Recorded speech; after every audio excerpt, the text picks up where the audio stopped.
안녕하세요. 반갑습니다. 이제 또 새로운 또 준비가 시작이 됐어요. 올해 같은 경우는 코로나인지 뭔지 때문에 계속 이게 시험이 지연되다가 6월 13일 날 시험 봐서 1차 끝난 지가 얼마 안 됐어요, 사실 지금요. 그쵸? 그래가지고 좀 약간 바로 하는 것 같아서 좀 낯설긴 한데, 어쨌든 요번에도 여러분 1차가 시험 보면서 느낀 게 뭐냐면, 뭐라 그러죠? 경제회계가 어쨌든 항상 문제구나라는 느낌을 또 느꼈죠. 그죠? 그래서 경제회계가 잘 되면은 나머지 과목이야 기본만 하면 되는 거니까. 그리고 이제 대부분도 이런 말도 많이 하더라고요. 제가 볼 때 요번에 31일 때 관계법규 문제 수준은 그렇게 어렵진 않았거든요. 한 2개 정도만 평소에 말하지 않던 거 나왔고, 나머지는 다 그 부분이었어요. 그냥 기본적으로. 그러니까 적중이 굉장히 많았다 이런 얘기겠죠. 자뻑이죠. 그죠? 그런데 어쨌든 관계법규도 성실하게 하지 않으면 접수하기 힘들어요, 생각보다. 그래서 이제 기본적으로 스케줄이 진행되는 게 있는데, 그거를 쭉 처음 하시는 분들은 계속 들어줘야 돼요. 그래야지 다음번에 또 볼 때도 안정적으로 나오게 되거든요. 그러니까 표정은 다음번에 또 봐야 되느냐 이런 표정을 짓고 있는데요. 우리가 1차를 한 번 보고 붙는 경우는 별로 흔치는 않아요, 사실은요. 그죠? 그래서 이제 여러분도 아시잖아요. 수험 기간에 대한 부분에 대해서. 짧으면 몇 년? 1년? 불가능하죠. 보통 3년은 봐야죠. 기본적으로. 이상 아주 짧으면 2년인데 2년 정도에서 붙는 분들은 이제 많이는 못 봤어요. 그렇죠? 평균적으로 평균 최단 기간 3년. 좀 길리면 5년일 수도 있고. 그렇죠? 그 정도는 보고 준비하는 게 맞아요. 기본적으로. 그 정도 마음 먹고 왔죠? 1년에 붙으려고 왔구나. 야, 욕심이 과하다, 야. 뭐라고요? 그럼 좋지, 당연히 좋은데, 그런 분들은 못 봤어요, 1년은. 2년은 봤어도. 그렇죠? 그렇습니다. 어쨌든 그 정도 수험 기간이 있는 거니까 좀 이렇게 편안한 마음을 가지고 봐야 되기 때문에, 처음에 이제 공부 시작할 때 관계법규를 대충 해놓으면은 나중에 다시 1차 볼 때 되게 힘들어요. 2차도 바빠 죽겠나 또 해야 되니까, 이거를. 그렇죠? 그러니까 휘발성이 굉장히 높기 때문에 흐름하고 체계를 잡지 못하면 이게 금방 다 까먹어요.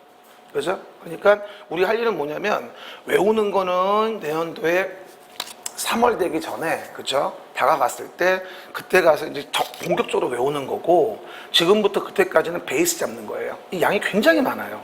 양이 굉장히 많기 때문에 흐름과 베이스를 잡지 못하면은 다 날라버리고 아무것도 안 남아요. 그렇죠? 그래서 지금 기본 강의도 보다, 그래서 디테일한 뭔가를 막 자세히 얘기해주는 내용보다는 지금 다 처음이죠. 기본적으로. 기본 처음 듣는 거죠. 두 번째 듣는 사람 없죠. 하긴 두 번째 공부하는 사람이 이거 안 듣지. 보나마나 1월 달에 요약 강의 듣지. 그렇죠? 그래서 처음일 텐데, 일단 제가 스케줄을 간단히 좀 얘기해 줄게요. 우리가 지금 관계법규 가지고 이제 여러분에게 설명을 드리면은 1년 동안 이제 스케줄이 진행이 되어지는데, 지금이 2020년도죠. 벌써 2020년이에요. 20년 7월 달이에요. 7월, 8월 달. 그죠? 이제 여기서 우리가 기본 강의라는 걸 일단 진행을 해요. 그래서 우리 기본서 가지고 순환을 돌리는 건데요. 기본서는 아다시피 이제 1, 2로 이제 구분이 돼 있어요. 워낙에 법 많다 보니까. 그죠? 이렇게. 그래서 기본 강의 때는 우리 뭐 하냐? 지금 봤다시피 흐름하고, 체계 같은 거, 이런 거 좀 정리해 보면서, 기본적인 내용 정도만 우리가 커버를 하게 됩니다. 그죠? 그래서 기본 강의 내용에 대한 부분에 대해서는 우리가 흐름 파악용과 체계 잡는 거, 그리고 제가 원본 같은 경우는 이 서브를 드려요. 원본 같은 경우는 받았죠. 칼라로 되어 있는 거. 그죠? 이게 이제 나름대로 서브해 놓은 건데 흐름 파악하기 좋으시라고 넣어놓은 거야, 제가 기본적으로. 그래서 오늘은 첫 번째 거 드렸어요. 국토계획법만. 그렇죠? 근데 투권은 준비되어 있지 않고요. 원권만 있어요, 이거는요. 그렇죠? 투권에 대한 부분은 기본적인 다 암기가 어차피 흐름이랄 게 없어, 그거는. 그렇죠? 그래서 이제 원권만 있는데, 그걸 보면서 흐름 잡고 내용 체계 잡으면서 그 내용 속에서 내용을 숙지하시는 거예요. 그렇죠, 여러분? 그래서 말 그대로 기본 강의예요. 그렇죠? 7, 8월 달에. 그리고 관계법규는 9, 10월 달은 없어요. 그렇죠? 9, 10월 달은 없으니까 그때는 또 다시 동영상 보셔야 돼요. 우리 7, 8월에 한 수업 가지고 기본 돌리고요. 그 다음에 11월하고 이제 뭐가 되죠? 12월이 되어져요. 11, 12월 되어지면 이때는 이제 뭐냐면 객관식의 문제집을 풀어요. 객관식 문제집. 그래서 어떻게 보면 여기는 대부분들 또 문제만 푸는 걸로 또 오해하시는 분이 많은데, 객관식 문제풀이는 문제집만 푸는 게 아니라 이론하고 여기다 이론하고 해당 내용의 문제를 같이 풀어요. 그래가지고 한 반반 푼다고 이해하시면 돼요. 그래서 1시간 수업하면 30분 이론하고 30분 문제 풀고, 이때는 기본서를 한 번 더 보는 거예요. 기본서 가지고 같이 보면서 같이 모두한다 문제도 푸는 거죠. 그래서 어떻게 보면 요때 혼자 동영상 보고 2순환 돌리고 요때 돌리면 3순환 되는 거예요. 이제 기본적으로 요때 안 보면 안 돼요. 수업 안 한다고 안 봐버리면 다 까먹어요. 그래서 요거 주차별로 9월 10월 되면 그 라인 맞춰 동영상 봐줘야 돼요. 그래야지만이 안 흔들려요, 내용 자체가. 그래서 이렇게 약속하자고요. 시험 볼 때까지 수요일은 그냥 관계복귀의 날이에요. 다른 거 하지 말아요. 그렇죠? 수요일은 관계복귀 정해놓고 요일별로 과목을 정해야 돼요. 대부분들이 그 초보 수험생들이 제일 실수하는 게 뭐냐면 경제학에 필 받으면 경제학만 한 달을 해요. 다른 거 안 해. 그렇죠? 그리고 또 회계만 한 달에. 이런 망해요.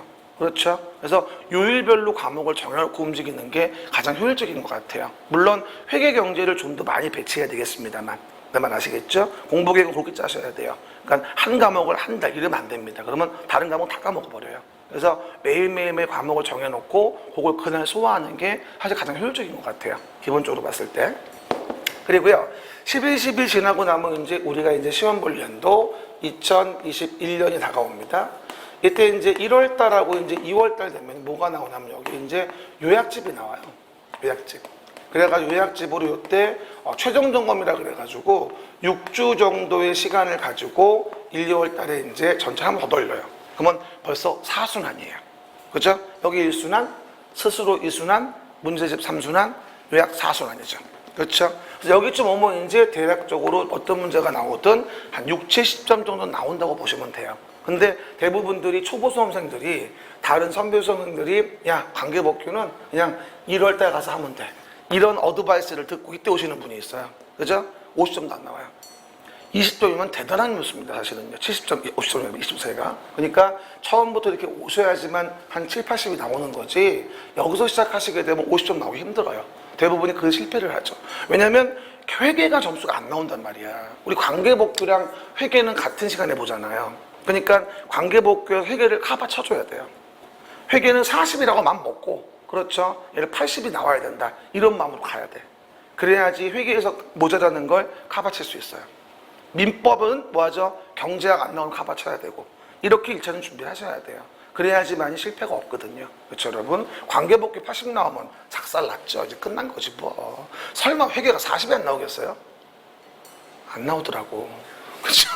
그게 문제라는 거야. 그죠? 그래서 요번에 보니까 뭐 좀 어려웠는데 에러난 문제도 별로 없더라고요. 더 얄미워. 왜 에러난 게 한두 개는 있어야 되는데 말이야. 그죠? 어쨌든 일수한 거 있겠지만 잘 돼야 할 텐데. 그 얘기. 그리고 이제 3월 달에 가서 우리 이제 뭐자? 첫 주 토요일이죠. 아직 공고는 안 났는데 일반적으로 첫 주 토요일이에요. 그래서 그때 시험을 보게 됩니다. 1차 같은 경우는. 그죠? 그리고 요거 6주 끝난 다음에 문제 80선, 필수 문제 80선 6주 끝난 다음에 요거 특강 한번 진행하게 될 거예요. 2월 말 정도에. 한 2월 20몇 정도 되겠죠. 있습니다. 그래서 문제 80선 특강 해가지고 뭐 하죠? 마무리 짓고 시험 보러 간다고 이해하시면 됩니다. 그렇죠, 여러분? 이렇게 이제 앞으로 우리가 수업 개월수로 본다면 한 6개월 정도 돼요. 기본과정 2달하고 객관식 2달하고 이제 특강하고 요약 2달하고 해가지고 6개월 정도 관계복권 진행을 하게 됩니다. 그리고 이게 왜 한 번밖에 안 하냐면은 그 개정된 것들이 이제 많아가지고 한 번에 뭐가 고쳐야 돼요. 그렇죠. 그런 의미에서 이제 효율성 차원에서 그런 거 오해는 마시고요. 그리고 7, 8월 달에 대한 부분은 우리가 9주가 나오는데 8월 첫째 주는 휴가예요. 뭐라고요? 8월 첫째 주 있죠? 이때는 휴가 갈 거예요. 알았죠? 그러니까 저도 쉬어야죠. 그러고요. 8월 첫 주는 휴가니까 휴강. 8월 첫 주. 8월 3일인가 며칠인가 달려봐봐요. 며칠인가. 오늘 8월 첫 주는 휴강이라고 이해하시면 돼요. 그래서 그 전까지 뭐 하죠? 4주하고 해가지고 8월 첫 주가 며칠이죠? 5일. 그럼 7월 몇 주 나와요? 4주 나와요? 5주 나와요. 그쵸? 그럼 7월에 5주 수업을 하고 8월 첫 주 쉰 다음에 3주 하고 이렇게 할 거예요. 그리고 만약에 진도 모자르면 한 번 정도 보강할 수도 있어요. 한 번 정도. 근데 보강한 적은 별로 없으니까 진도 내 끝낼 겁니다. 그리고 여기서 모든 내용을 다 공부하는 건 아니에요, 사실은요. 그리고 여기서 기본적인 베이스하고 내용만 공부하고 책에 함께 문제풀이 할 때 좀 고급진 내용은 이때도 얘기할 거예요. 문제풀이 할 때. 그래서 한 번에 여기서 다 말해버리니까 너무 힘들더라고요.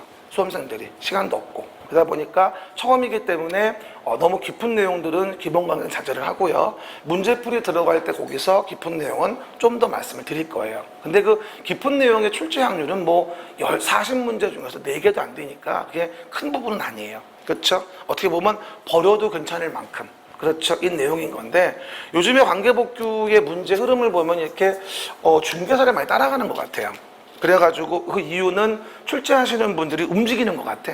그렇죠? 중개사도 냈다가 평가사도 그런 것 같습니다. 그러다 보니까 문제 스타일이 비슷해요. 그래서 이제 응용 지문이라든가 또는 박스형으로 나와가지고 뭐 옳은 거를 모두 고르시오, 뭐 틀린 거를 모두 고르시오, 뭐 이런 식으로 물어보는 게 요즘 스타일이거든요. 뭐 옛날처럼 옳은 게 몇 개냐 이런 건 안 물어봐 기본적으로. 그렇죠? 그러다 보니까 그런 부분들 감안하시고 문제 스타일대로 드릴 거고요. 뭐 소문 들으셨겠지만 적중은 나름 잘하니까 믿어도 되고요. 그렇죠? 뭐 보기에는 뭐 뚱뚱하게만 하고 별로 신뢰가 안 가 보이죠? 하지만 그렇진 않으니까 믿어주시면 좋겠고요. 그리고 제발 좀 결석 좀 하지 마시고요. 뭐라고요? 결석하지 마세요. 그리고 한 가지 부탁이 있는데 대부분들 공부하시는 수험생을 보면은 그 여러 가지 수험생분들이 있는데 성실하지 않으면 절대 못 붙어요. 그거는 명심하셔야 돼요. 성실하지 않으면 안 돼요. 그렇죠? 우리 강사들도 마찬가지고 수험생도 마찬가지예요. 성실하지 않으면 도태됩니다. 방법이 없어요. 그래서 나 서울연고대 아무 상관없어요. 그렇죠? 대학이 중요한 게 아니라 얼마나 성실하냐가 문제예요. 나 지방대 나와서 자신 없는데 그럴 필요 없어요. 아무 상관없어요. 성실하면 돼요. 알겠습니까? 그래서 우리 평가사 시험은 짧으면 2, 3년, 길면 4, 5년 이 정도 걸리니까 긴 숨을 쉬고서 우리가 계획을 잘 짜고서 진행을 하셔야 돼요. 그렇죠? 그 정도. 이렇게 해서 서론은 마치고요. 그러면 이제 첫 페이지 봐볼까요? 내용에서 보시면 봐봅시다. 2권으로 돼 있어요. 그래가지고 이제 첫 번째가 원권이라고 돼 있는데 뭐 보시는 바와 같이 뭐 겉표지는 이쁘네요. 그죠? 속에는 그냥 흑백이지만, 그죠? 이것도 참 책 나올 때마다 속상해요. 여러분들이 많이 이렇게 구입을 해주시고 이러면은 칼라로 찍을 수 있는데, 그렇죠? 우리가 이제 그게 안 되다 보니까 계속 흑백으로 나오는 거야, 이게. 여러분이 한 10,000명 정도만 돼도 칼라로 찍지. 그렇죠? 근데 평가사 수험생이 지금 뭐 2,000명밖에 안 되잖아요. 2,000명, 2,500명. 그것도 늘은 거야, 지금. 원래 1,700, 800이었다가. 그렇죠? 합격자 수는 뭐 한 180, 150, 200 왔다 갔다 하죠. 그건 이제 발표돼봐야 아는 거니까. 근데 되게 웃긴 게 뭔지 알아요? 처음에 공부 시작할 때는 수험생들이 그래요. 아유, 왜 180만 뽑아? 한 3, 400 뽑지. 이렇게 말을 해요. 붙어요. 그러면 200명 뽑는데 미쳤나 봐. 왜 이래? 붙고 나면 그렇게 말을 해요. 100명만 뽑아 이러면서 말이야. 입장이 바뀌는 거지. 그러지 말자고요. 여러분 어쨌든 요즘에 법의 취지도 그렇고 많이 붙여가지고 무한 경쟁시킨다라는 거를 많이 또 모토로 하는 것 같아요. 요즘에는요. 그래서 이제 무조건 뭐 많이 붙일 수는 없겠지만 적정선은 붙여가지고 이제 업자들도 이제 보다 경쟁을 붙여가지고 고급적인 서비스를 제공할 수 있도록 해야 되겠죠. 요즘엔 뭐 그렇게 보통 많이 말을 하더라고요. 그리고 올해 같은 경우 책 쓰다 보니까 개정이 왜 이렇게 많아요? 그렇죠? 그래서 올해는 1, 2권 다 개정이 되게 많은 편이었어요. 그래가지고 좀 시간이 오래 걸렸는데, 그리고 자꾸 저 작년 책 보고 올해 거에 맞춰서 정업표 없냐고 물어보는데 없어요. 그래서 여러분, 그러니까 올해 거는 올해 책을 보셔야 됩니다. 방법이 없어요. 작년까지 다 정업표 주려고 그러면은 정업표만 이만큼 줘야 돼. 불가능해. 그렇죠, 여러분? 관계복귀는 원래 그래요. 자주 바뀌기 때문에. 그리고 우리 지금 공부한 준책 있잖아요. 이것도 내년도 연초 되면 또 일부 바뀔 거예요. 그럴 수밖에 없어요. 지금 하고 나면 연말에 또 뭐 하죠? 정기국회, 임시국회 하면서 여러 가지 시간들 있잖아요. 생기면서 많이 바뀌어요. 그러면 또 정화표가 나갈 거야. 우리 진도 끝나고 나서 연말쯤 되면은요. 알겠습니까? 그때 한번 다시 좀 정리를 해봐야 돼요. 아셨죠? 그리고 앞으로 진행할 때 우리요 코로나 이런 것 때문에 많이 좀 뭐 민감하고 있는데 어쨌든 개인 생만 잘하시면 별 문제 없을 것 같아요. 뭐 이런 것도 있잖아. 좋으네. 그렇죠? 딱 보니까 느낌이 또 왠지 모르게 그 뭐라 그러지? 그 안내양 그 뭐냐 그거 113 그런 사무실 같지 않아요? 느낌이? 좀 웃자. 이왕 하는 거 즐겁게 하자고. 그렇죠? 앞으로 6개월 동안 잘 부탁드리고요. 여러분도 잘 만나 뵈고 시험 잘 봐서 좋았으면 좋겠어요. 그리고 저는 딴 거보다도 붙고 나서 좋은 댓글 한번 남겨주는 게 그게 감사의 마음이라고 생각합니다. 그래서 요즘에도 보니까 뭐 선생님 덕에 붙었어요 뭐 이런 말 하더라고요. 근데 뭐 너 때문에 떨어졌다 이러진 않겠지 설마. 그렇죠? 그런 일은 없어야 되겠지만요. 봐봐요. 그러면 4페이지 봐보세요. 뭐 첫날이지만 시간이 없어서 바로 좀 더 나가야 됩니다. 봐봐. 우리 뭐 학교 수업도 아니고 뭐 수업 오리엔테이션 끝낼 수는 없잖아요. 그렇죠? 우리 얘기. 학교 수업 가면은 오리엔테이션만 끝나고 집에 가면 너무 좋아하잖아요. 지금은 그러면 안 되죠? 그죠? 수업합시다. 봐봐요. 4페이지입니다. 우리가 보게 되는 관련된 법이 사실 다 행정법이에요, 사실은요. 따지고 보면. 근데 이제 거기에 터잡은 개별법을 이제 9개를 배우는 건데, 10개를. 그죠? 11개인가, 9개인가. 어쨌든 간에 9개지. 셋, 9개야. 봐봐요. 그래서 보시면 되는데, 일단 우리가 매번 얘기합니다만, 여기 보시면, 법이라는 걸 공부를 하게 돼요. 법을 공부하게 되죠. 사실은 대한민국의 국민들 그 대부분이 보통은 법이라는 거를 전혀 관심을 안 가져요.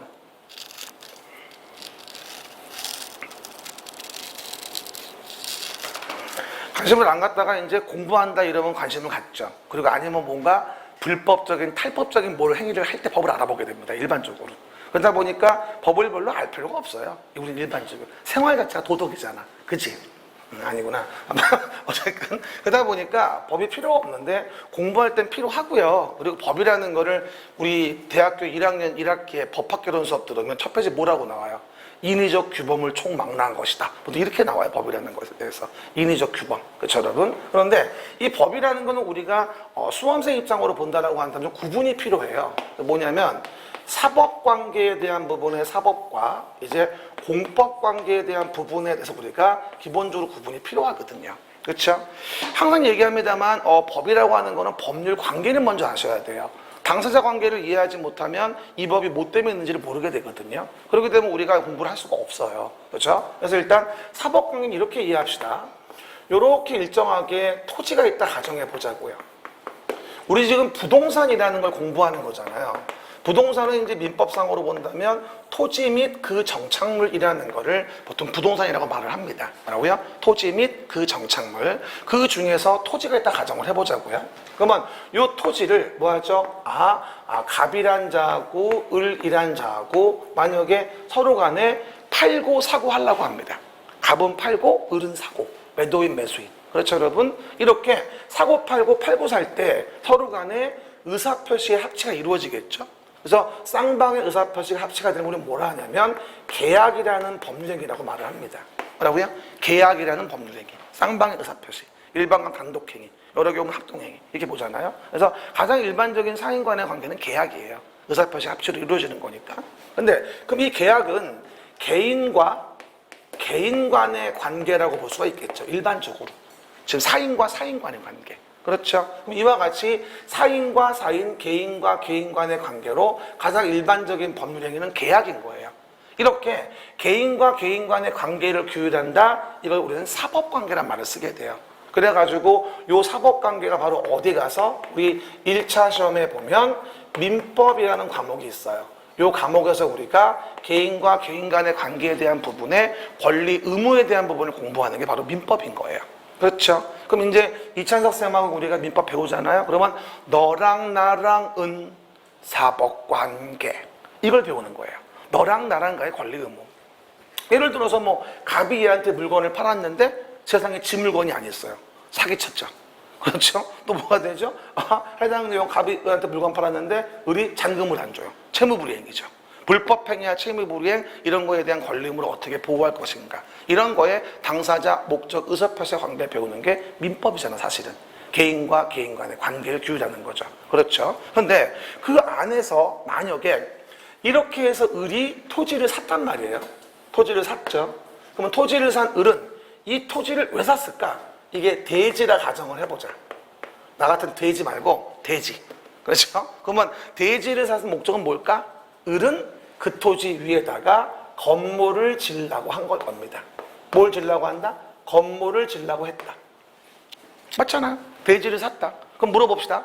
토지를 샀고 돼지 위에 건물을 짓는다. 그러면 을은 지 토지니까 마음대로 지면 되겠죠? 아니라고 해봐. 말을 해. 맛 썩어서 안 보여. 뭐라고요?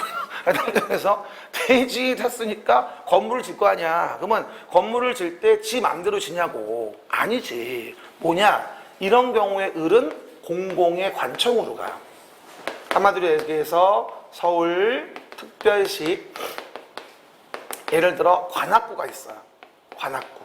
큰 건물은 서울시에 가서 작은 건물은 관악구에 가서. 그렇죠. 뭐라고 하냐? 저요 토지 위에다가 건물 지으려고 하는데요. 이거 허가 좀 내주시면 안 될까요? 라고 건축의 허가라는 걸 신청을 하게 됩니다. 그렇죠. 그러면 일단 지금 두 번째 관계를 보시면 개인이라고 하는 을과 공적 주체라 볼 수 있는 서울특별시 관악구 요 관계가 되어지겠죠.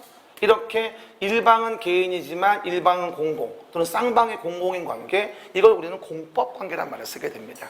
그래서 당사자 관계가 쌍방이나 일방의 공적인 주체인 거 있죠? 쉽게 말하면 이게 바로 공법 관계예요. 따지고 본다면. 여러 가지 썰은 많이 있어요. 주체설, 뭐설 많이 있는데 우리 1차에서 그런 거 논할 여유 없고, 그렇죠? 어쨌든 쉽게 얘기하면 당사자 관계가 일방 쌍방의 공적인 주체면 이건 공법 관계라고 이해하시면 돼요. 일반적으로. 그렇죠? 그럼 내용에서 이런 관계는 그럼 왜 준 거냐? 이유는 공적인 주체가 일반 국민에게 허가라는 걸 통해서 뭘 가고 싶었던 거야?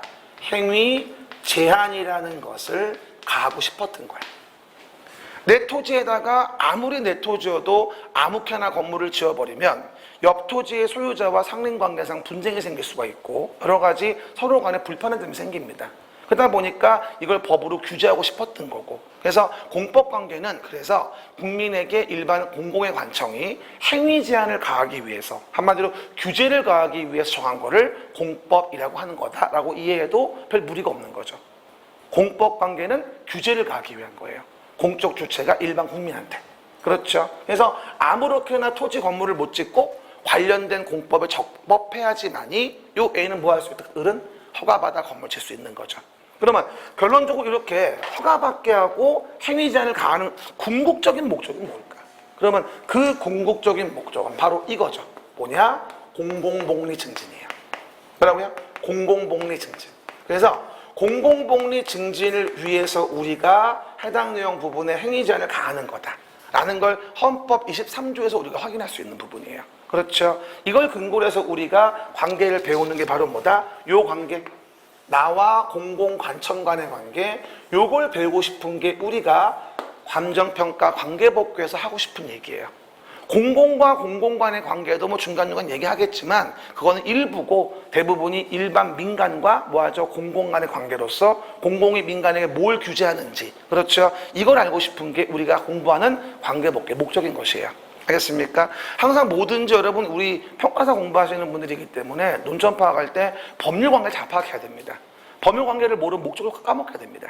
그래서 법률 관계 파악하고 당사자 누군지 보고 그러면서 그의 목적과 의사표시 확인을 해야 돼요. 그래야지 에러 없는 관계가 될 수 있는 거죠. 우리처럼. 그렇죠? 눈 뜨고 지금 시작했어. 자면 안 돼. 그렇죠? 그리고 이거 중간중간 자꾸 요즘에 코로나도 나오고 자꾸 좀비 영화 많이 나오는데 앉아가지고 영화 찍으면 안 돼. 자꾸 앉아가지고 졸려오는데 참으려고 하잖아. 그러면 자꾸 이렇게 돼. 그래서 막 검은 자가 위로 올라간단 말이야. 그려줄까? 이렇게 눈이 있잖아. 그러면 졸다가 참으려고 하잖아. 이렇게 눈이 위로 올라가, 운동자가. 이게 앞에서 보면 진짜 무서워. 그러니까 조금씩 주의를 해야 돼. 그러니까 이제 수험 기간 동안에 밤에 좀 빨리 좀 자고, 우리 아들도 그렇지만 앉아. 뭘 그렇게 할 게 많은지 새벽에. 그렇죠? 자란 말이야. 그렇죠? 그래야 다음날 안 존다고. 여러분들은 아직은 젊기 때문에 한 7시간은 자야 돼.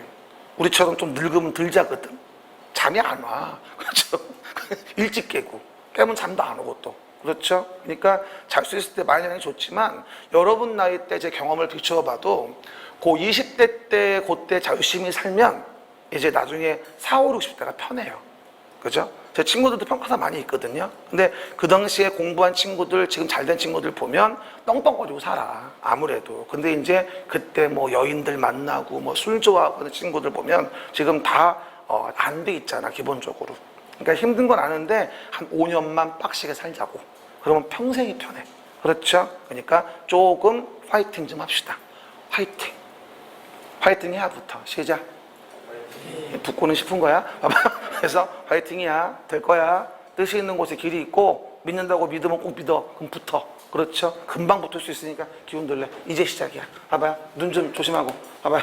그래서 이것은 뭐가 되죠? 이렇게 당사자 관계 이해하시면 되고 공공복리 증진을 위한 거예요. 그래서 사인 간의 관계에 대한 권리구제는 민사소송일 테고, 그렇죠? 이거는 행정소송일 테고 소송 형태도 달라요. 권리구제에 대한 부분에 대해서도. 그래서 왼쪽 위에 보시면 간단히 해놨죠. 사법관계, 공법관계, 개인의 권리보호, 형평 가봐요. 공공복리 증진, 행위제한. 행위제한 가하려고 이제 공공복리 가하려, 목적 공공복리 증진하려고 행위제한 가하는 거야. 개인한테. 그렇죠? 그리고 개인과 공공간의 관계, 우리가 관심 있는 건 이 부분인 거죠. 그렇죠? 그 얘기. 권리구제 방법은 뭐 사법은 민사고, 맞죠? 이거는 행정소송으로 주로 가는 거고, 기본적으로. 됐죠? 그 얘기. 밑에 봅시다. 그러면요. 그럼 법률관계 이해했고요. 그러면 맨 밑에 헌법 23조가 보일 거예요. 맨 밑에. 맨 밑에 보시면 헌법 23조 읽어볼게요. 1항. 모든 국민의 재산권은 보호된다. 2항. 그리고 그 내용과 한계는 법률로 정한다. 1항에서. 그래서 우리가 그 법률을 배우는 거야. 내용과 한계는 법률로 정하는 거니까. 그렇죠? 그리고 두 번째, 재산권 행사는 뭐다? 형합행 그러면 공공복리에 적합해야 한다. 공공복리. 그렇죠? 그리고 세 번째, 그래서 공공필요에 의한 수용사용 제한 및 그에 대한 보상은 법률로 정하는 거야. 이게 여러분이 공부하는 공익사업을 위한 토지 등취 등 및 보상 법률이지, 대표적인 게. 그렇죠? 법률로 정하되 형합행 정당한 보상이 지급돼야 돼요. 근데 수인 한도를 넘는 규제를 가하면서, 뭐라고요? 수인 한도를 넘는 규제를 가하면서 정당한 보상이 없었어요. 그러니까 특별한 희생인데 수인 한도를 넘는 희생인데 정당 보상이 없었어요. 이러면 이게 헌법에 어긋난다는 판결을 받게 돼요. 그게 이제 헌법 불합치 판결, 위헌 판결을 받게 되는 거죠. 그러면 이제 새로운 법률을 만들게 되고 권익구제를 위한 조치를 필요하로 한다는 것이죠. 그런 식으로 보통 이제 흘러가는 거예요. 그래서 공법상 규제에 대한 부분에 대해서 가장 근거가 되어지는 게 바로 헌법 23조예요. 공공복리, 증진, 규제 가함은 정당한 보상. 그렇죠? 그걸 배우는 게 바로 우리가 관계법규, 법규에서 배우는 내용이에요. 1차, 2차 다 마찬가지죠. 사실은 2차는 뭐예요? 다 보상 배우는 거예요. 결론적으로는. 보상협이 안 될 때 그거 배우는 거거든. 토지를 뭐 하죠? 사업한다고 강제로 뺏어가. 도로 만든다고 뭐 한다고. 그렇죠? 근데 보상금이 마음에 안 들어. 그에 대한 부분에 권리구제 어떻게 받을 거야? 이런 거에 대한 부분을 배우는 게 2차야. 따지고 본다면. 다 보상 문제야. 근데 1차는 뭐야? 그런 베이스를 배우는 것 뿐이야, 그냥. 아셨죠? 그렇게 이해하시면 돼요. 그럼 바로 이해해 봅시다. 그럼 이와 같이 우리가 배우는 감정평가 관계법규라고 하는 것은, 우리가 배우는 감정평가 관계법규를 하는 것은 총 9가지의 법을 배운다는 거죠. 대단합니다. 이 9개의 법을 배운다는 건 정말 불가능이에요. 이거를 8주에 끝낸다는 건 신의 경지야. 그렇죠? 나 혼자 달려가는 거야. 여러분은 구경하는 거고. 그렇죠? 처음에는 그럴 것이야. 근데 하다 보면 나도 모르게 외우게 돼. 워낙에 중간중간에 노래도 부르고 생쇼를 하니까. 그렇죠? 좀 참여해줘야 돼요. 분위기 보니까 노래할 만한 사람이 없는데 그냥 합창하는 거니까 창피하지 말고 하다 보면 순화되니까 동화되고 어쨌든 그래요. 근데 이 관계법규 9개의 법을 이제 보게 되는데 사실 어떻게 본다면 법은 크게 3가지로 구분할 수 있어요. 법은 3가지 형태로 구분할 수 있거든요. 근데 일단 감정평가 관계법규에서 제일 처음 우리가 뭐 하죠? 확인해 볼 때 첫 번째 나오는 법이 뭐냐면 사실문제가 나오죠. 사실문항. 그리고 오지선다형으로 5개 지문 중에 하나의 정답을 고르는 형태예요. 객관식으로. 그렇죠? 그러면 첫 번째 왼쪽에 보시면 뭐가 나오냐면 국토의 계획 및 그렇죠? 이용에 관한 법률이라는 부분이 보여요. 시작. 국토의 계획 및 이용에 관한 법률, 이게 첫 번째 법으로 13문제가 나오는 첫 번째 법이에요. 국토의 계획 및 이용에 관한 법률. 아마 지도가 그려져 있고 왼쪽 중간 끝에 써 있을 거예요. 뭐라고요? 국토의 계획 및 이용에 관한 법률. 시작. 국토의 계획 및 이용에 관한 법률. 여러분 앞으로 평가사 할 때 평생을 보게 될 법이에요. 그렇죠? 어떻게 보면 우리 감정평가 관련된 법보다 이게 더 중요해요. 왜? 계획이라는 걸 이제 알아야 되거든요. 다 보세요. 제가 처음에 얘기했어요. 공적인 주체가 우리를 규제하잖아요. 그럼 규제하는 것의 뭐하죠? 목적은 공공복리 증진이라고 했고 그 수단이 행위 제한이라고 했어요. 맞죠? 근데 문제는 행위 제한을 가하는 방법이 뭐냐는 거죠. 뭐라고요? 행위 제한을 가하는 방법이 뭐냐고. 제한을 가해야 되겠는데. 그러면 여러분 무슨 물어봅시다. 똑같은 사항에 대해서 누구한테는 A라는 처분을 하고 누구한테는 B라는 처분을 하고 누구한테는 C라는 처분을 한다. 그러면 국민들이 화를 낼까요? 다 신경질을 낼까요? 다 신경질을 내요. 왜? 평등하지 않으니까. 우리 기본적인 처분은 평등해야 돼요. 여러분 아시겠죠? 행정법에서. 그렇죠? 그러다 보니까 평등에 어긋나면 또 법에 어긋나게 되고 위헌일 수도 있는 거고 따지고 보면. 그렇죠? 그러다 보니까 평등하게 규제를 해줘야 되겠다. 그러면 아무렇게나 내 마음 꿀리는 대로 하면 안 되겠네. 그럼 뭐가 필요해? 규칙이 필요하지. 그래서 계획이라는 걸 만들게 돼요. 그래서 우리가 항상 얘기하지만 제가 이렇게 얘기합니다. 계획이 나오면 규제하는구나. 이렇게 이해하시면 별 무리가 없어요. 뭐라고요? 계획이 나오면 뭐다? 규제한다고 이해하시면 돼요. 그럼 해석해 볼게요. 봐봐요. 국토를 봐봐. 여기 봐. 국토를 계획하자. 이용을 규제하기 위해서. 뭐라고? 국토를 계획하자. 이용을 규제하기 위해서. 그걸 정한 법이 국토의 계획 및 이용에 관한 법률이에요. 요즘에 법들은 법 이름 자체에 목적이 다 써 있어요. 그래가지고 법을 읽으면서 이 법이 뭐 때문에 있는 건지를 알 수 있게 되고요.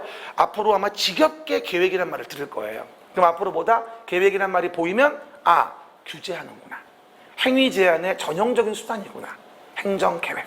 이해갑니까? 됐죠? 우리 뭐 행정법적인 정의 중요하지 않아 여기서는. 그냥 의미만 이해하시면 돼. 일부러 외우려고 하지 마라. 그렇죠? 뭐라고요? 행정계획에 대한 의미는 뭐다?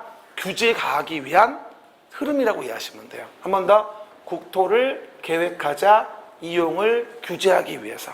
이걸 뭐라 불러 우리가? 국토의 계획 및 이용에 관한 법률인 거고. 그럼 앞으로 이 법은 뭐 하는 거야? 국토를 이용할 때 어떻게 규제를 받는지 그 계획의 내용이라는 걸 배우고 싶은 거야. 그리고 뭐 좀 물어봅시다. 앞으로 여러분 감정평가 평생을 해야 되니까. 아니 그렇게 하고 싶잖아? 그렇죠? 그러면 감정평가할 때 규제가 많으면 높게 평가할래? 낮게 평가할래? 규제가 많으면 낮게 평가해야지. 규제가 별로 없고 이용도가 높으면 높게 평가해야지. 그러니까 알아야 되는 거야. 그렇죠? 그 계획의 내용을. 그래야 무슨 규제를 받는지 알 수 있는 거지. 그래야지만. 내 말 알겠죠? 그 얘기? 근데 문제는 봐. 시작이야. 국토를 계획하는데 국토 너무 넓어. 그러면 빠지고 하자가 생겨. 철저한 규제가 안 되겠지. 그러면 국토 너무 넓으니까 어떤 머리를 쓰냐면 너무 넓다 국토. 우리 서울시라는 도시가 있는데 서울시라는 도시를 단위로 해서 계획을 만들어 규제하면 어떨까? 서울이라는 도시를 단위로 해서 계획을 만들어 규제하면 어떨까? 거기 써 있어. 4페이지 지도 안에. 뭐라고요? 서울시라는 도시. 도시 위에 써봐. 서울시라고. 써 있다고 특별시가 써 있네. 그러니까 특별시, 광역시, 특별자치시, 특별자치도 시군이라고 지도하는 동그라미 있잖아. 그러면 전국에 이런 특별시를 비롯한 시가 몇 개가 있냐면 전국에 200개 넘는 도시가 있어요. 그러면 인천광역시, 성남시, 광명시, 무슨 뭐 부산광역시, 제주특별자치도 이런 도시마다 다 계획을 만드는 거야. 그 도시를 효율적으로 이용개발 보존하기 위해서. 이해갑니까? 그럼 뭐가 되죠? 그런 것에 의해서 계획을 만들면 도시마다 계획을 만들어서 그 도시를 규제하게 되고 토지 이용을 그게 전국적으로 도시가 다 모이면 뭐가 될까? 국토를 이루게 돼. 그러면 국토의 계획 및 이용에 관한 법률은 실제는 뭐다? 국토를 직접 계획하는 게 아니라 도시를 단위로 계획해서 이루어진다고 이해하시면 돼. 그럼 우리는 뭐가 되죠? 1년 내내 앞으로 국토 계획을 배우는 게 아니라 실제는 도시 계획을 배워. 서울시라는 도시에서 서울시장이 만드는 계획, 토지 이용 규제하려고. 그게 뭐야? 도시 계획이야. 그럼 앞으로 뭐가 되죠? 1년 내내 우리는 도시 계획을 배우면서 도시 단위로 계획으로 무엇을 규제하는지 그걸 배우고 싶은 거야. 그렇죠? 한 번 더 얘기해요. 국토를 계획하자. 이용을 규제하기 위해서. 이걸 정한 법이 국토의 계획 및 이용에 관한 법률이고 이 법은 열세 문제가 나오는 첫 번째 법이다. 그래서 우리가 8주 수험기간 동안에 거의 30% 정도의 시간을 여기에 쓰게 됩니다. 그러니까 아마 2주 반이나 3주 정도는 이 법만 볼 거야. 문항수대로 진도가 나가는 거니까 기본적으로. 문항수가 작으면 빨랑 끝나. 한 문제 나오면 1시간에 끝내야 돼. 4문제는 4시간에 끝내는 거고. 그렇게 이해하시면 돼. 13문제니까 적어도 13시간을 해야 한다는 얘기야. 내 말 되겠죠? 그게 맞는 거야. 뭐 한간에 어느 학원들은 그냥 관계복귀를 4시간씩 8주에 끝내더라고요. 그게 될까? 내용을 말할 수 있을까? 그거 아니야. 그거는 그냥 겉핥기야. 내용을 볼 수가 없어요. 문항당 1시간씩은 가야 맞는 거야. 아무리 빨리 해도. 내 말이 아시겠죠? 그거 오해 마시고요. 그래서 뭐 학업에서 오시면서 그런 말도 많이 하셔. 시간이 길고 비싸가지고 안 온다고 이런 말도 하는데 잘못된 생각이야. 그래야지 얼렁얼렁 한 방에 끝난다니까. 그렇죠? 얼렁뚱땅들은 뭐가 돼? 뭐가 뭔지 구분이 못해서 안 돼서 자습이 안 되거든. 기본적으로 기본 배선 해줘야 돼요. 특히 기본 강의는. 그래서 도시계획을 보는 겁니다. 그래서 도시계획의 대표적인 게 뭔지 알아요? 나중에 얘기할 텐데 여러분 그거 아세요? 여러분들 부모님들 왜 토지 같은 거 있는 분들이 있을 거예요. 근데 이 토지를 보면 어디 가면은 농사만 짓고 어디 가면은 공장만 져져 있고 어디 가면 나무만 심어져 있고 어디 가면 아파트만 40세대 넘게 쫙 있단 말이야. 그럼 물어봅시다. 그 토지를 이용하는 분들은 스스로 원해서 그런 거예요? 아니면 무엇인가의 규제 때문에 거기 맞춰서 이용하는 거예요? 말해봐봐. 스스로 그냥 알아서 하는 거야? 그 지금 말에 부합되니 그 말이 지금? 뭐라고요? 확인하시고요. 말을 해. 대꾸 하란 말이야. 아마 그래서 오해하지 말 건 규제가 있는 거야. 이따 배울 텐데 이게 대표적으로 용도 지역이라는 거야. 안 써도 돼. 뒤에 나와. 그러면 서울시라는 도시에서 서울시의 넓은 토지를 계획을 한다? 어떤 용도로 쓸지에 대해서. 그러면 그 용도 쓰여진 대로 정해진 대로 그 토지를 이용해야 돼. 이걸 용도 지역이라고 하는데 서울시의 도시계획으로 계획하여 정하는 거야. 그래서 우리가 도시지역이다, 관리지역이다, 농림지역이다, 자연환경 보전지역이다라는 식으로 4가지의 용도지역을 서울시의 도시계획으로 계획해서 토지마다 정해주는 거예요. 그러면 여러분은 어떤 토지에 있으면 좋겠어요? 토지가? 도시지역. 하여튼 간에 돈 되는 건 본능적으로 알아. 뭐라고요? 도시지역이 이용도가 높은 거야. 그러니 이런 건물도 짓고 토지 이용이 좋아지는 거지. 토지는 높게 평가되고. 그렇죠? 하지만 내 토지는 자연환경 보전지역이야. 그냥 뭐 나무나 심어놓고 세금만 내면 돼. 그런 땅이야. 내 토지는 농림지역이야. 농사 지면 되고 관리지역은 내 맛도 네 맛도 아니야. 잠깐 관리해. 그게 관리지역이야. 그래서 도관농자 용도지역 이렇게 얘기를 해. 시작. 도관농자 용도지역 해.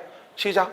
도관농자 용도지역. 이건 밝고 경쾌한 풍이야. 알죠? 이따 또 우울한 풍도 있거든. 그래서 도관농자라고 용도지역 기억해 주고요. 이런 식으로 외워요. 노래 부르면서. 그렇죠? 그러면 훨씬 덜 까먹어요. 농담 아니라. 제가 농담 아니라 제가 이거 20년 됐거든. 강의한 지가.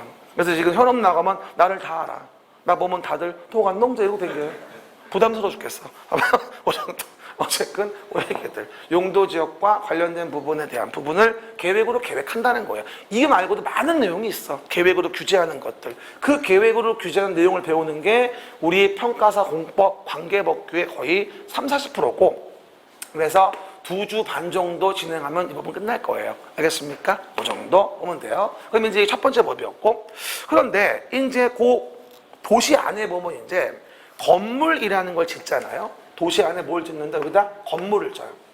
그러면 도시 안에 이 건물을 질 때 건축물을 짓는 구체적인 절차는 도시계획으로 하긴 힘들어요. 그러다 보니 국토계획법에서 적합하면서 여기에 건물을 지려면 건물 짓는 적법한 절차는 따로 무슨 법이 있냐면 건축법이란 법이 있어요. 그 위에 보면. 이 건축법이 4문제가 나오는 2번째 법이에요. 뭐라고요? 건축법. 그렇죠? 그래서 토지 위에 건물을 짓는다? 그럼 도시계획상 건물을 지을 수 있는 용도이어야 돼요. 도시계획상 토지에 건물을 지을 수 있는 용도이면서 그 적법함이 되고 관련 건물 건축의 절차를 건축법에 정해서 허가받아서 건물을 짓게 돼요. 그래서 건축의 절차를 정한 적법한 절차는 건축법에 타당해야 되거든요. 그러면 건축법을 4문제. 건축물, 건축의 허가에 대한 절차를 배우는 게 건축법. 4문제예요. 뭐라고요? 건축물, 건축의 허가를 받는 그 적법한 절차를 배운 건축법입니다. 그리고 이렇게 지어진 건물이, 봐봐, 이런 지어진 건물이 시간이 40년이 지났어요.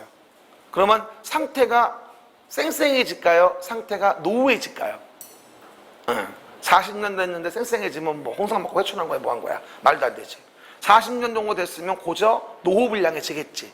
가만 놔두면 붕괴된다. 위험해. 그러면 이렇게 가만 놔두면 불량하게 노후화되고 붕괴되니까 이런 건물을 다시 쌩쌩하게 고쳐볼까? 그게 정비사업이라는 사업이 있어요.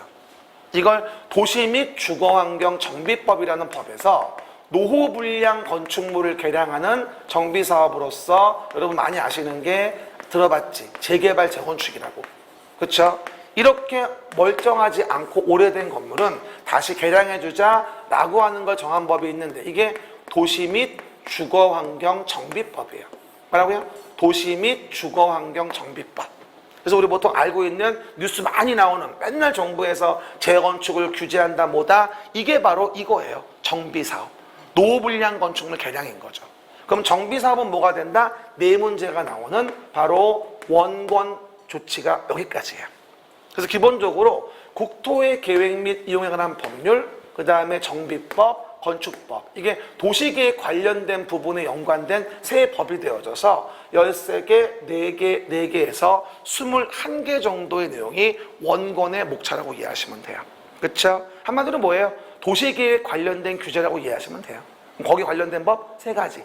국토의 계획 및 이용에 관한 법률, 건물 짓는 절차, 건축법, 그리고 그 지어진 건물이 노후불량해질 때 새로 개량하는 거 정비사업의 정비법. 요 세 법이 원권의 목차가 되는 거죠.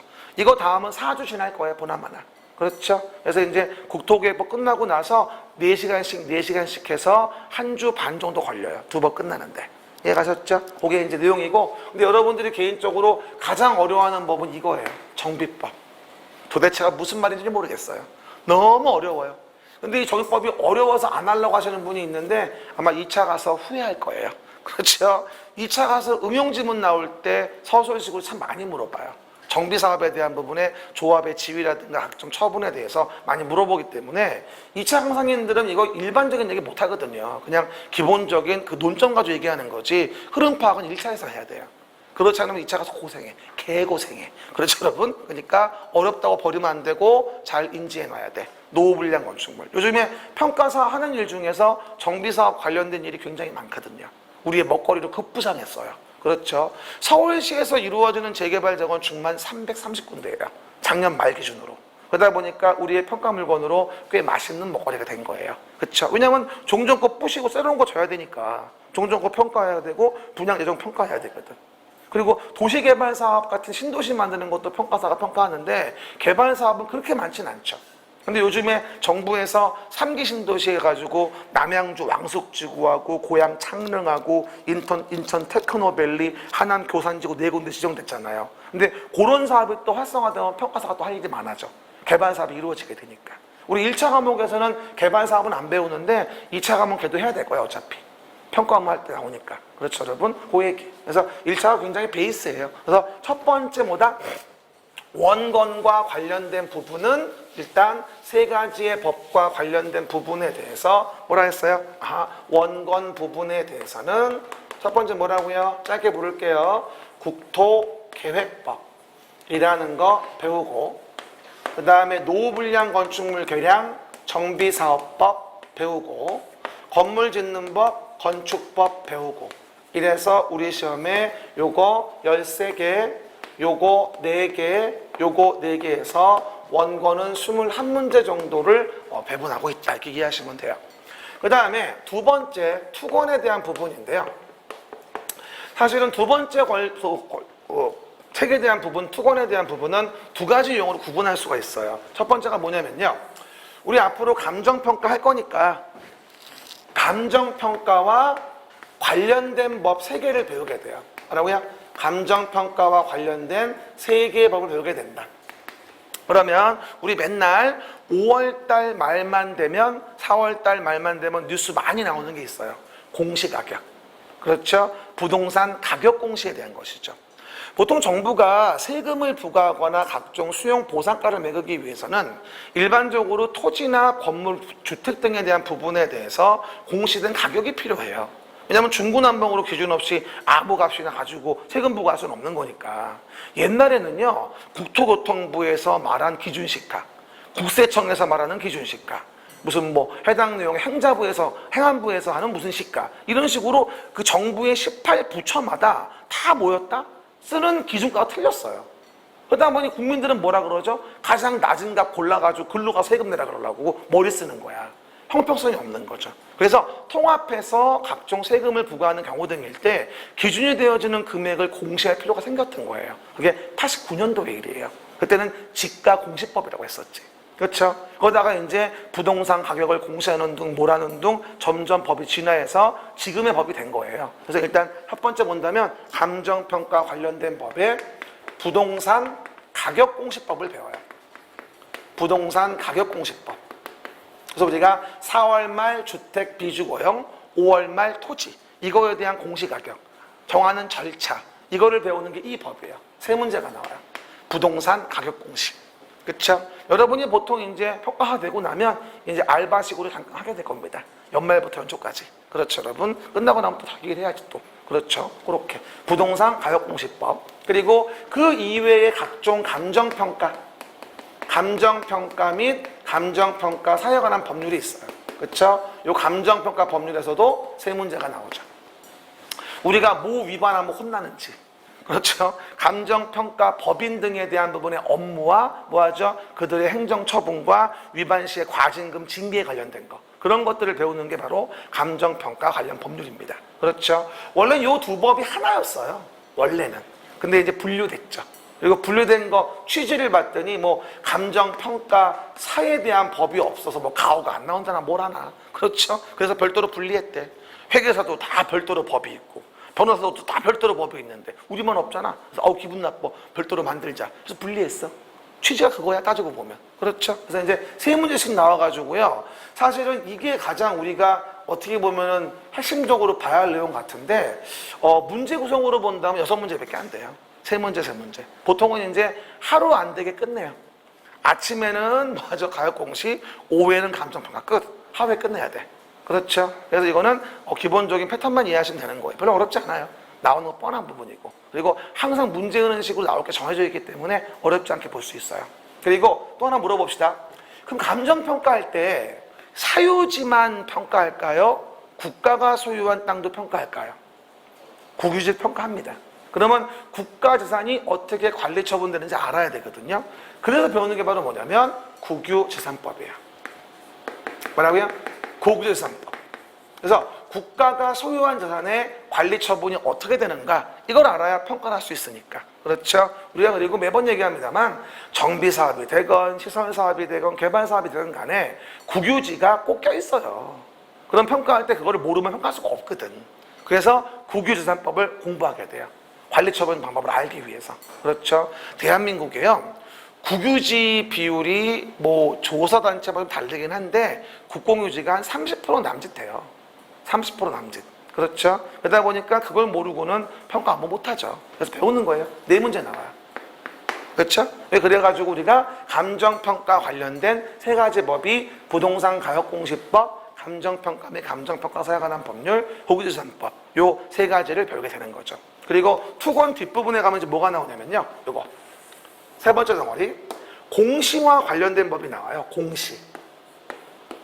이 공시가 뭐냐면 토지, 건물, 부동산에 대한 권리나 표시의 관계를 외부에 공시하는 거예요. 보통 우리 왜 여러분들 원룸 같은 거 집 구할 때 보통 어떤 조치 취하죠? 대법원 사이트 들어가가지고 등기 열람하지 않나요? 안 해? 열람 좀 해. 그렇죠? 그래도 소위 감정평가사 공부하시는 분들이 그 보증금 사기 먹으면 안 되잖아. 그렇죠? 기본적으로 어느 정도의 뭐 집에 가치가 있거든 정확히 모르겠지만 어쨌든 어떤 저당권이 있고 어떤 제한이 있는지는 알아야 될 거 아니야. 그렇죠? 그러다 보니까 권리관계를 공시하는 장부가 있어요. 이거 우리가 공시와 관련된 법 세 가지라고 하는데, 첫 번째가 바로 뭐냐면 공간정보 구축 관리에 관한 법률이에요. 이게 네 문제가 나오거든요. 근데 되게 긴데 이게 사실은 이걸 간단히 말하면요, 토지의 표시, 지적, 이걸 배우는 거예요. 뭐라고요? 토지의 표시, 지적. 여러분 왜 토지 보면 옛날에 기억나세요? 지번이 몇 번지고, 토지 용도가 지목이 뭐고, 경계가 어떻고, 면적이 어떻고, 이런 거를 정해놓은 장부가 있어요. 들어봤나 모르겠는데 토지대장, 지적도 이런 거. 이해갑니까? 토지대장, 지적도 이런 거 있어. 등등등등. 공유지역명부, 대지권 등록부, 등등등. 이런 토지에 대한 표시해놓은 장부가 있거든. 우리가 토지에 대한 부분의 표시를 볼 땐 그 지적 공부를 확인해 줘야 돼. 그거를 뭐 하죠? 지적 공부를 어떻게 공시하는지, 이런 거 뭐를 공시하고 있는지, 이런 걸 정한 법이 바로 지적 관련된 공간정보 구축 및 관리에 관한 법률이에요. 그렇죠? 네 문제가 나오는데 우리가 앞으로 평가사 업무할 때 어떤 토지를 평가하려고 하면은요, 이 장부를 먼저 떼요. 이걸 공부조사라고 해. 공부조사. 그래가지고 먼저 대장 등기부 도면 떼어놓고 어떤 토지의 컨디션인지 보는 거야. 그렇죠? 그거 못 봐. 근데 평가사를 땄는데 못 봐. 뭘 의미하는지 몰라. 밥통이야. 그래서 기본만 알자고 해서 지적 공시에 대한 부분의 내용의 방법과 절차를 배우는 게 바로 이 법이야. 네 문제. 토지의 표시를 정하는 절차, 방법, 읽는 방법, 이런 것들 배운다고 이해하시면 돼. 알겠습니까? 이건 토지의 표시. 그리고 부동산 자체의 표시와 권리를 표시한 장부가 있어. 등기부라고. 이걸 부동산 등기법이라는 법에서 별도로 배우게 돼. 네 문제가 나와. 뭐라고요? 부동산 등기법. 시작. 부동산 등기법. 이건 토지만이 아니야. 부동산이니까 토지 건물 모두를 얘기하는 거야. 그래서 권리관계를 주로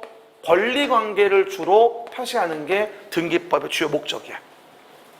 지적은 주로 표시거든, 토지에. 이거는 토지 건물에 대한 권리를 표시하는 게 목적이거든. 그래서 우리가 등기부를 보면 소유자가 누구고, 거기에 돈을 담보로 얼마를 꺼가지고 저당을 걸었고, 누가 전세를 들어와 전세 결정을 했고, 이런 걸 알 수 있게 돼.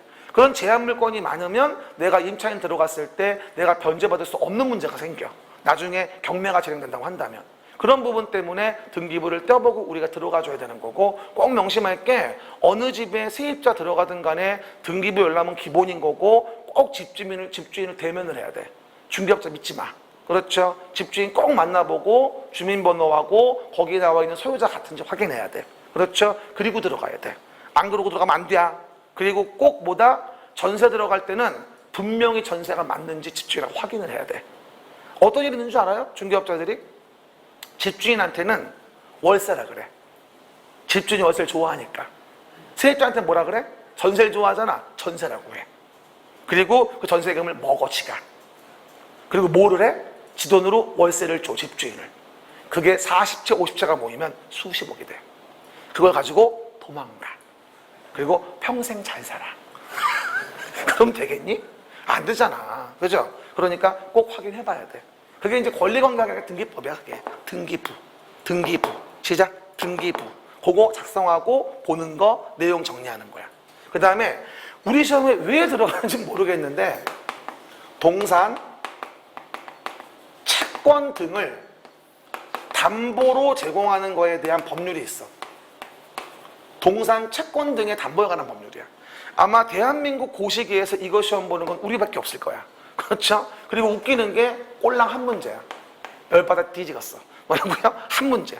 내용은 되게 어려워. 그러니까 민법하고 민법의 물권법하고 등기법 알아야 돼. 그래야 얘를 말하면 무슨 말인 줄 알아. 그렇죠? 원리 원칙을 모르면 특례인 이 법을 알 수가 없어.